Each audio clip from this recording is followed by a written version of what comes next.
வணக்கம் மக்களே, தமிழ் ஆர்வம் கொண்டவங்களா நீங்கள்? அப்போ நம்மளுடைய வலைக்காட்சியை சப்ஸ்கிரைப் பண்ணி வச்சுக்கோங்க. இன்றைக்கான பழமொழி, கழுதைக்கு தெரியுமா கற்பூர வாசனை. அது கழுதைக்கு தெரியுமா இல்லை, கழுதைக்க தெரியுமா கற்பூர வாசனை. நம்ம சொல்லி கழுதைக்கு தெரியுமா கற்பூர வாசனை, கழுதைக்கு தெரியுமா கற்பூர வாசனை அப்படின்னு கழுதைக்கு கற்பூர வாசனை தெரியாது அப்படின்ற பொருள் மாதிரி நம்ம சொல்லிக்கிட்டு இருக்கோம். இதனுடைய உள்ளார்ந்த பொருள் என்ன அப்படின்னு கவனித்தோன்னா, கழு அப்படிங்கிறது ஒரு வகையான கோரைப்புல். அதில் பாய் தச்சு படுத்தோம் அப்படின்னா அதில் கற்பூர வாசனம் தெரியும். அதுதான் அதனுடைய உண்மையான பொருள். அதைத்தான் கழு தைக்க தெரியுமாம் கற்பூர வாசனை அப்படின்னு சொன்னாங்க.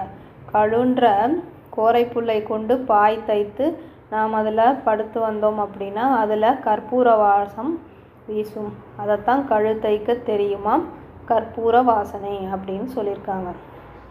தமிழ் பிடிக்கும் அப்படின்னா நம்மளுடைய வலைக்காட்சிக்கு உங்களுடைய விருப்பத்தை தெரிவிங்க.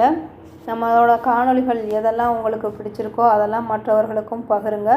மற்றும் எதை பற்றி நீங்கள் தெரிஞ்சுக்கணுன்னு விரும்புகிறீங்களோ அதை கருத்து பட்டகத்தில் பதிவிடுங்க. அதை பற்றிய தகவல் இதில் நம்ம தெரிஞ்சுக்கலாம். என்ன, இதனுடைய உண்மையான பொருளை தெரிஞ்சுக்கிட்டிங்களா? இப்படி தான் ஒவ்வொரு பழமொழிக்கும் நம்ம சொல்லி காலத்தினால பேச்சு வழக்குனால அதை சொல்கிறது திரிந்து வேறு பொருள்படும்படியாக இன்றைக்கி நம்ம எடுத்துக்கிட்டு இருக்கோம், வழக்கில் பயன்படுத்திக்கிட்டு இருக்கோம். அதனால் பழமொழிக்கெல்லாம் சரியான பொருளை சொல்லிக் கொடுப்போம். குழந்தைகளுக்கு புரிய வைத்து அவர்களை நல்வழிப்படுத்துவோம். நன்றி.